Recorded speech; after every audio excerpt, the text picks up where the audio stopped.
Okay.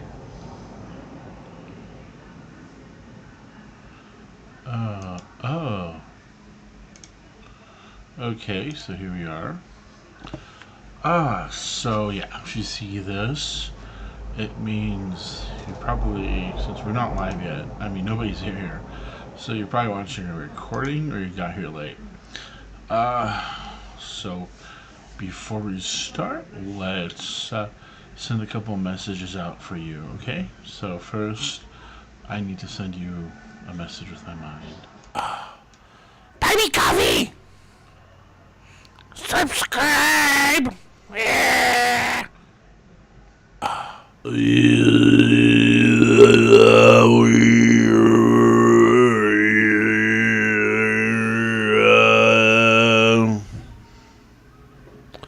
Okay, for those who didn't get my telepathic message, please click on the QR code or scan it, whatever you have to do, and buy me some coffee. We're trying to turn this into a professional operation or an actual cult. Bye! Alright, so here we are. Long story short, reason why I'm going live is because it's an easier, low effort way to make content. I can just sit here and talk my ass off. So here we are. Alright, I made some talking points. I just popped it on my screen. I'll be going like this. Look at the screen, look at the camera. Look at the screen, look at the camera. Excuse me. I think I'll eat dinner tonight. I'm making some pork and bean stew and my Instapot. It's not ready yet. My window's open. You can hear the night traffic. It's just kind of soothing sometimes. Alright. So, let's talk about Critical Role. I haven't peeked at Season 4. That orc-centric thing. Starts extremely dramatically. I saw the first like 15 seconds and I'm just like, ugh, way too heavy. I'll sit down and watch it later. But yeah, basically, what I was talking about, did Critical Role get successful because they just rode that TTRPG wave when we were all locked at home and had nowhere to go, so we all started playing D&D and D&D Online and that, and watched too much Stranger Things? Or did Critical Role kind of help that wave? Are they generating the enthusiasm for the hobby, or are they surfing the content wave and exploiting the opportunity? That's kind of a chicken and the egg argument.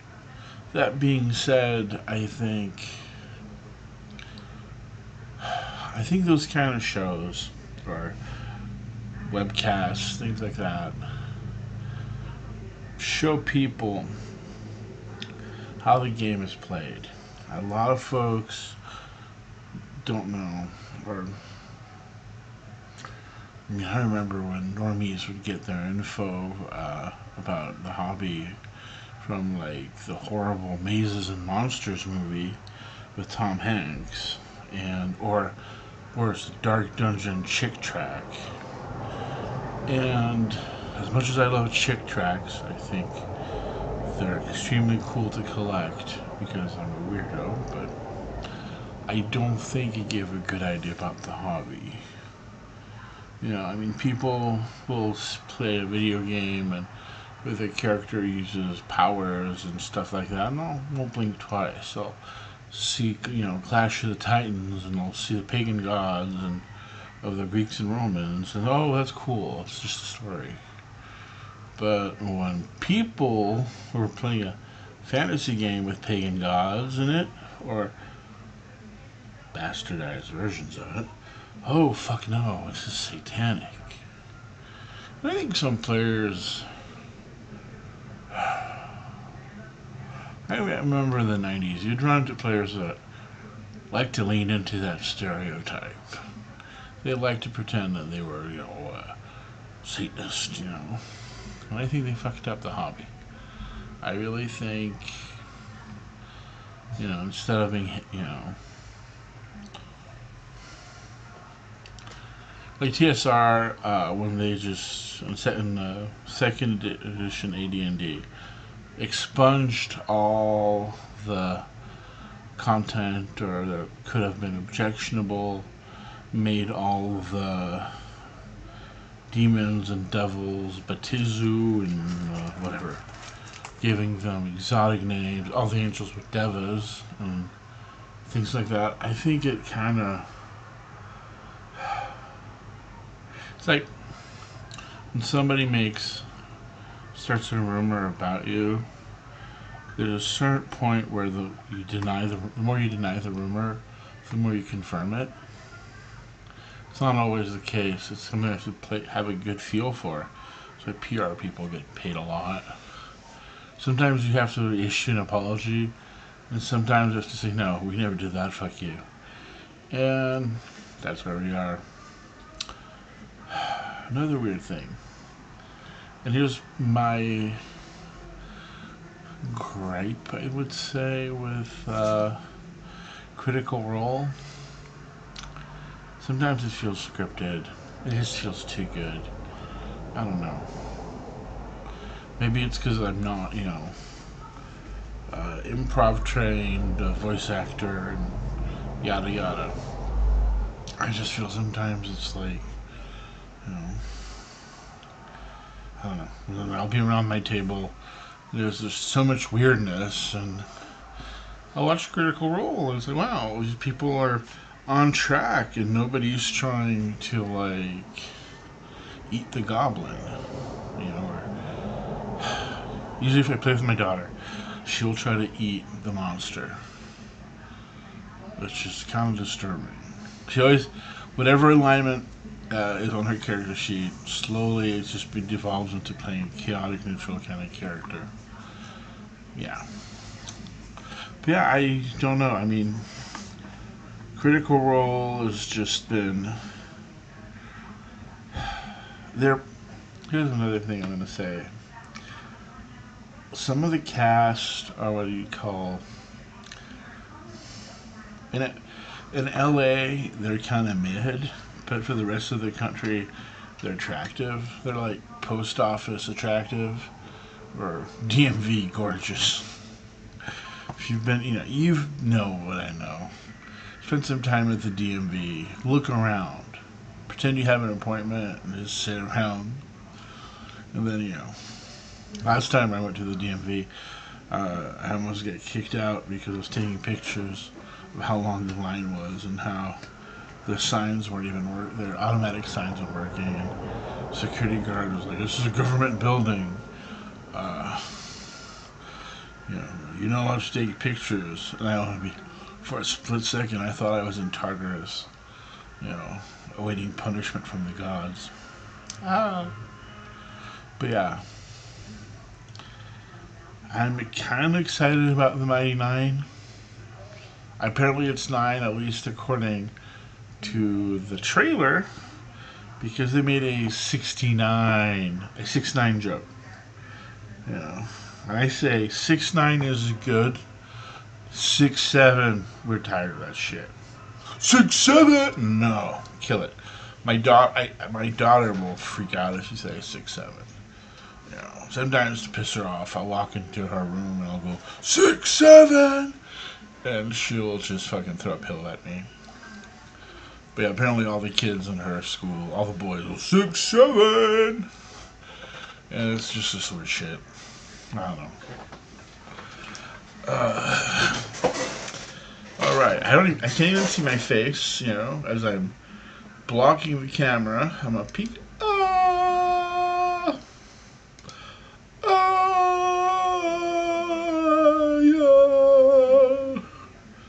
All right. Next thing I'm gonna talk about, the Kickstarter strike. I don't know much about it. I grew up in a union household, so usually we always sided with labor, and then my views continued until the acting strike, when I used to work below the line jobs in Los Angeles. For people who don't know anything about film entertainment, video, blah blah blah, below the line are all the schlubs that you that either get the credit at the very end of the movie or don't get a credit at all. I never got a credit at all. I was lucky if I saw my company, Modern Video Film, on the credits at the very end. But yeah, so the actors' strike of, let's say, right around the Great Recession, it was 06, 07, no, 08, yeah, either way, it fucked over everybody. Then they had to do it again with the writers. And I get it. They gotta try to figure out a way to protect themselves from abusive uses of AI. It's very obvious the studios are gonna try to take likenesses or do composites to create new faces for new content. Right now, everybody's talking about this CGI actress / model. Let me look that up. Let me see. AI actress. Yeah. Tilly Norwood. You gotta admit, if you didn't tell me it was AI, I would think she's just some cute girl next door look. Beautiful, like, brown hair, brown eyes. She's totally my type, which is disturbing, Oof. Makes my heart skip a beat. Yeah, we're cooked, Going back to the Kickstarter thing,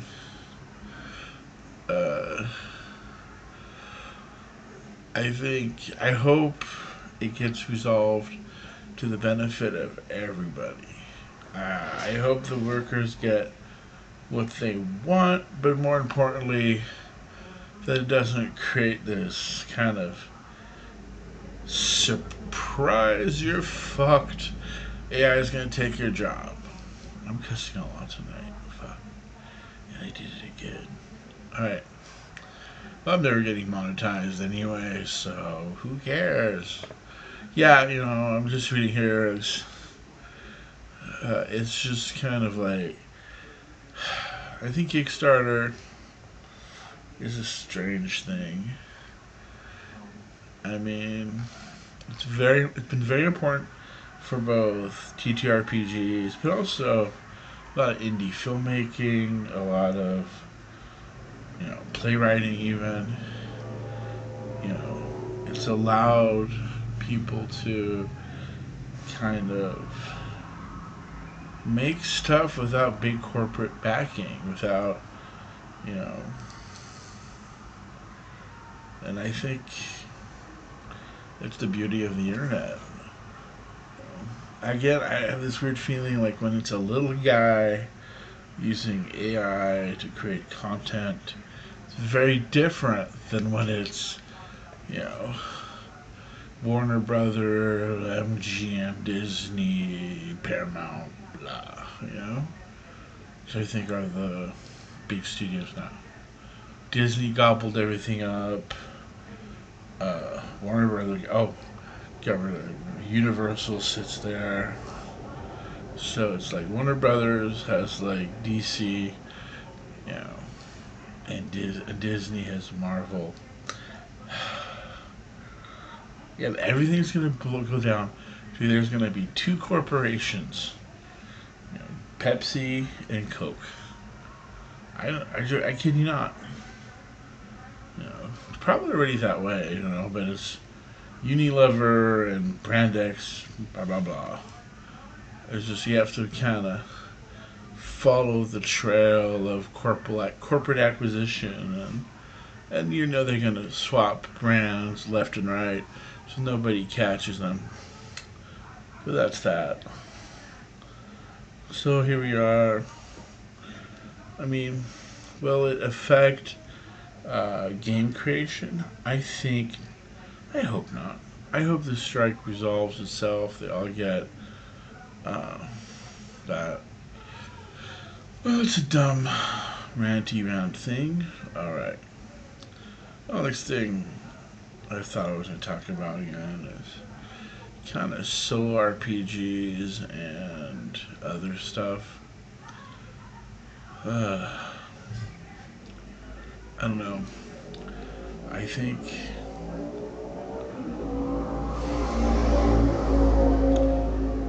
I don't know. I get very confused because I see some people do solo RPGs where they run the dungeon like a dungeon master, and they use dice rolls to determine what the PC or, you know, how it would behave in the dungeon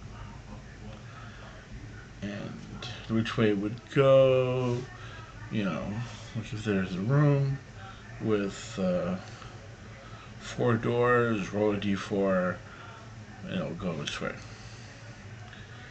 Things like that. I've seen that. I'm like, I don't know. I much would rather see systems where the dungeon master is replaced by random tables, stuff like that. Either way, there's no wrong way to enjoy this hobby. When you keep that in mind, everything's cherry. So yeah, let's do that. I mean, some people, they create these, it becomes a journaling activity where you journalize your character, you're writing what your character did, what it encountered. Do you use present tense or past tense? I don't know. Because I don't do a lot of solo RPGing. I don't know, I've tried reading through guides and stuff like that, and it's always like, you gotta get a good DM simulator, try the Mythic system, or try Ironsworn. I have Ironsworn's PDF, and it's just too big for me to print, and I don't like reading PDFs a lot on my laptop screen. I don't have a good... I used to have a good e-reader. Matter of fact, I don't know where all that shit went. I moved in a hurry a year and a half ago. I lost countless valuable treasures, like second edition AD&D Player's Handbook in French, which I loved. Life sucks. But yeah. Now, what else? Well, I always love to rant against railroads and, try to encourage DMs to let stories emerge. I think a lot of times published adventures and module creators that come from a more literary background have a tendency to railroad. They wanted the adventures to be in 3 to 7 acts, preferably an odd number, either 3, 5, or 7. Although you can do it in 4. But so you have your intro, middle point, and conclusion. And if you do 5, it's that.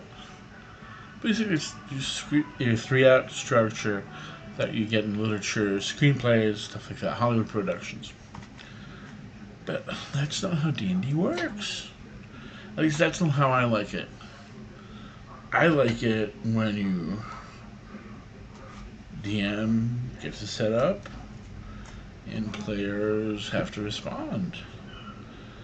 And then based upon the response, the DM has to make choices himself.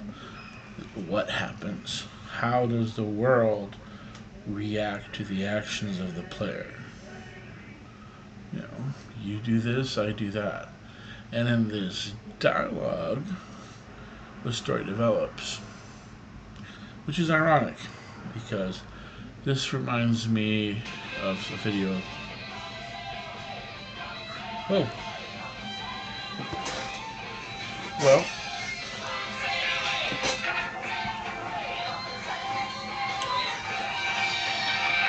I hope I don't get a strike for this one.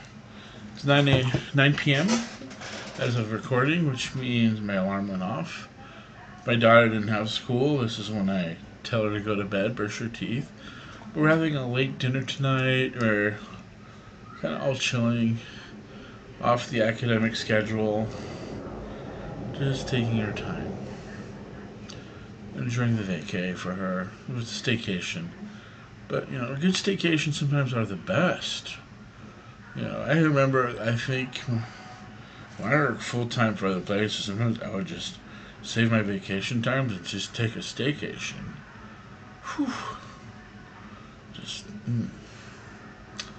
But yeah, so, I was thinking, before the alarm went off, I was going to bring out how South Park, if you can, Trey Parker and Matt Stone, have a video somewhere on YouTube where they talk about their screenwriting rules.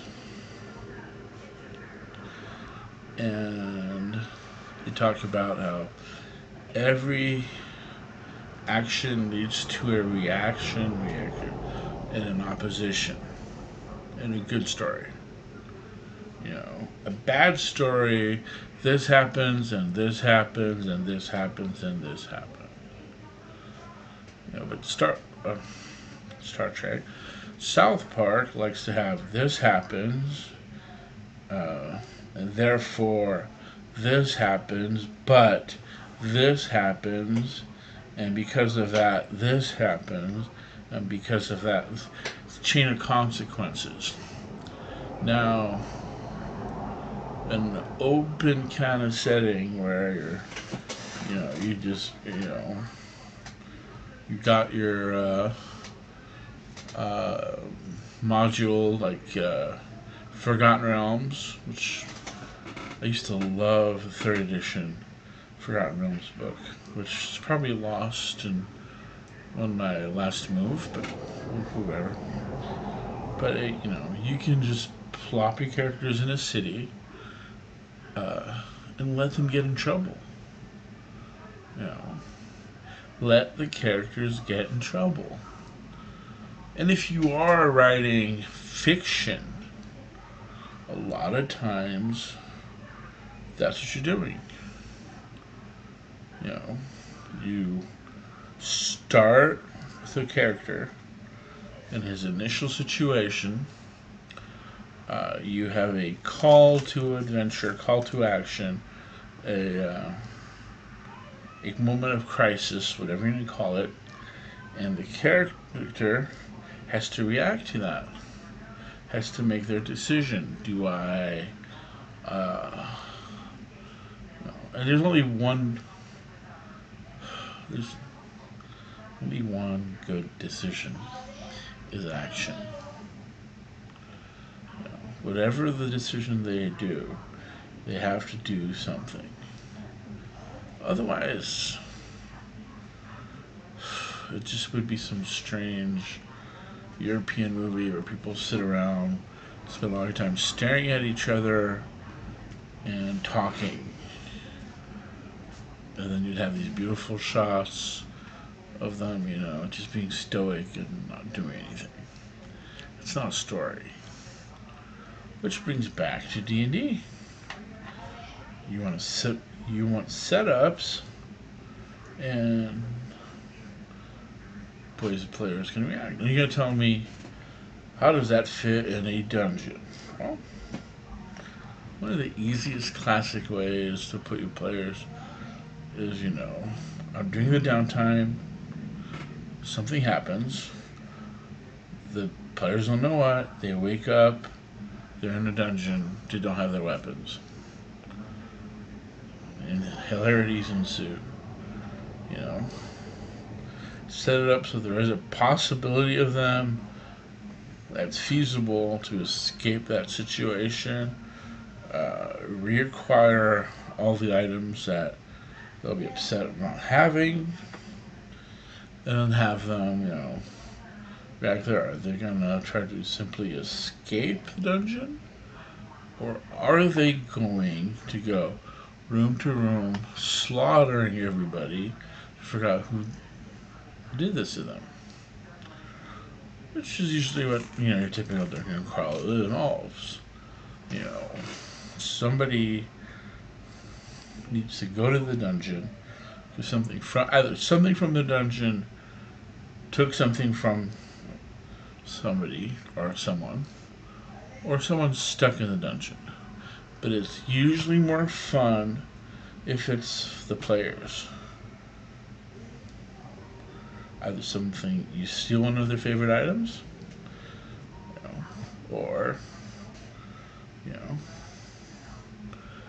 you have them be stolen themselves. It depends on your play style,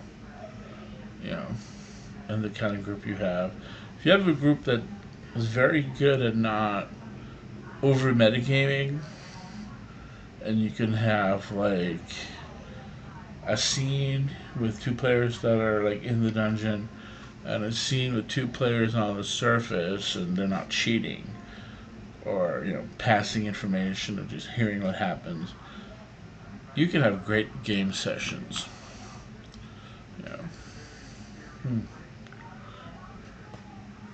That brings me to my next thing, is just minis, maps, and whatnot.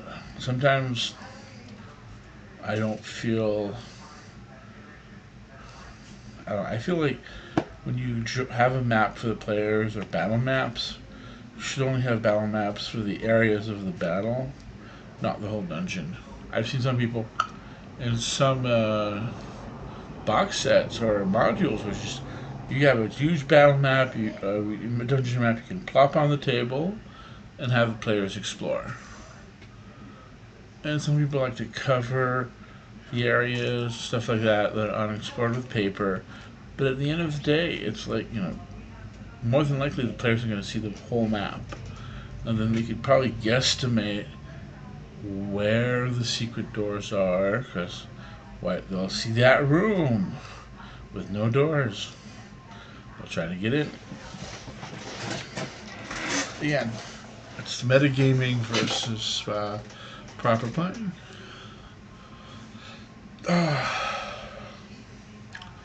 That's that. What else should I talk about? Oh, we talked about this. Oh, the global RPG scene. That's another talking point of having this little list I have made. Well, I grew up in France, so there's a vital scene in France growing up. They liked, basically, Europeans have a different approach to fantasy than Americans. I think it's because we have a different approach to history. Most Europeans don't, they have a long view on time and a short view on geography. It's still saying 100 years is a long time for an American, and 100 miles is a long ways for a European. But Americans, some Americans commute 100 miles a day for work without flinching. I did it, I think. Yeah. So it is what it is. We have the different realities. Those realities are not necessarily consequential. Real quick, I need to check on something. So please be charitable and kind, and I'll do my best to come back.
Halloween candy.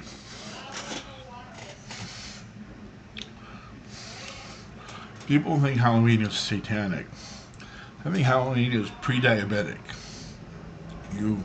It's a month of you're stockpiling candy, then you end up eating that candy, and you stockpile some more, all the way to the climax of the 31st, where you're at your door hoping children are going to come. They help you unload all these treats, and you end up stuck with more sweets than your doctor thinks you should take in a year, and you end up eating it all, having a weird fuzzy food coma, and that's it. Let me pause 1 second here.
Wow. Yeah. So yeah, my wife can't change the channels on her own right now, so I helped her. Disabled life sucks. But here we are. Oh yeah. What you say?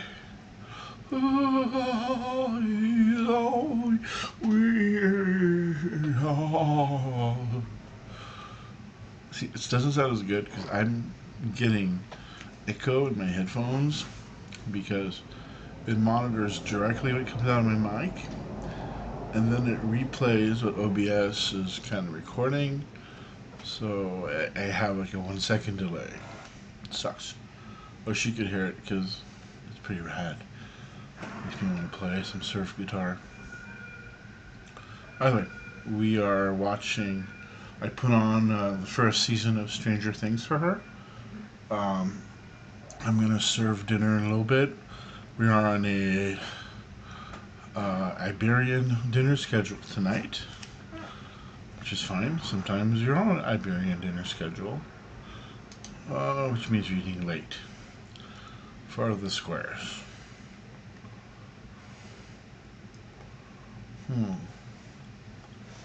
Funny. Yeah, ChatGPT, which helped me with my list, put a whole section on energy drinks, which is funny because I'm trying to get off that shit and I'm having a really hard time. You know, I'm always tired, 24/7. I'm like chugging that thing like crazy, and then I get all wired, and then I sleep split shifts. Like I'll sleep 6 hours at night, 3 hours during the day, and you know. Like, sometimes I'll wake up in the middle of the night, can't sleep, so I'll start writing or watching too much YouTube. They're not cool.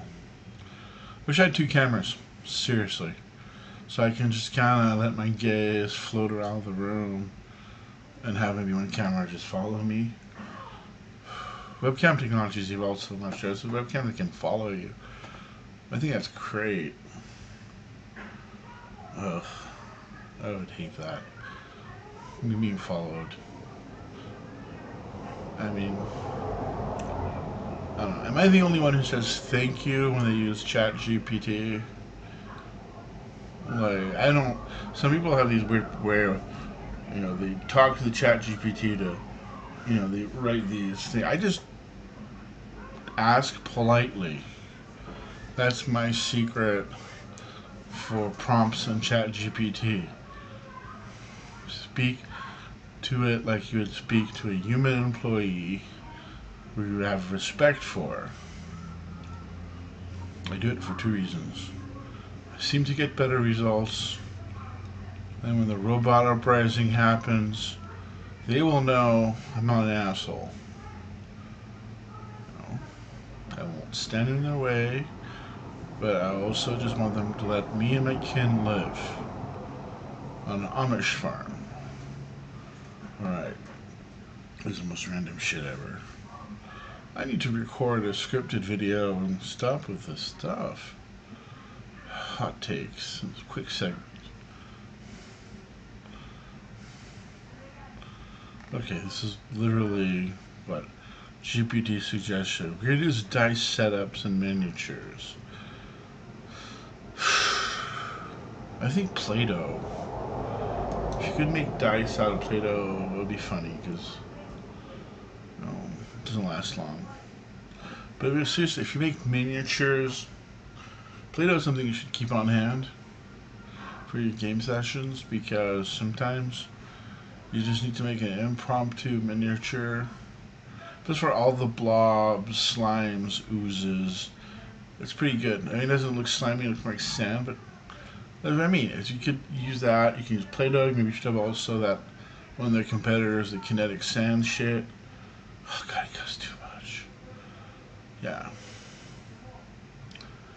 That's it. You know, if you can make homemade Play-Doh with cornstarch and flour and water, I don't know. I used to see recipes for that when I was a kid. You know.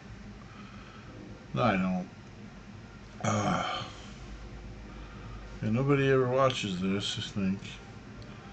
I've never had a viewer on my lives.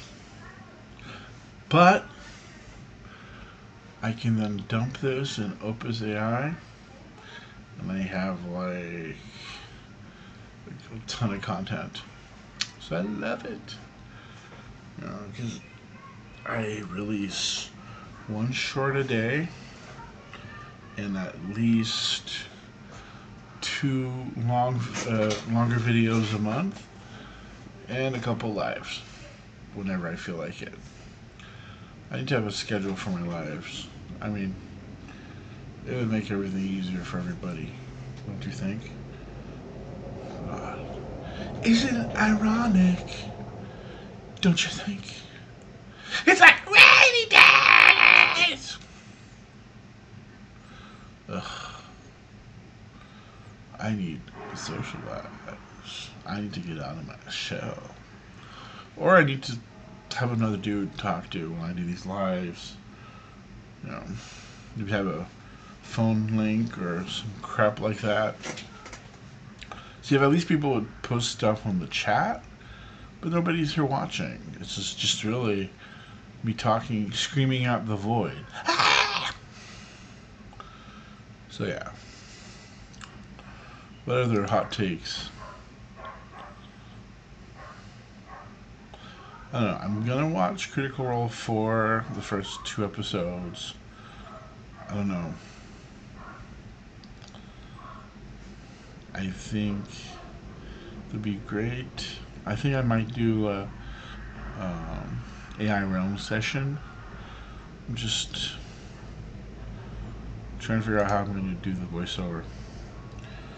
I might do an AI Realm session, but not live. Just and then find a plugin or something to do all the voiceovers.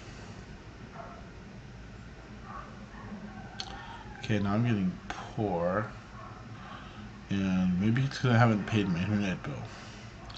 I gotta do that tonight. Well, we've been ranting for 43 minutes. I don't know why. It's like radio. Maybe I should play music. Ugh. Well, to everyone out there, if and when you watch this, because you're obviously not watching live, I hope put in the comments of what you think I should talk about in my next video. Please put a comment, please like, and use the force. Have a great day.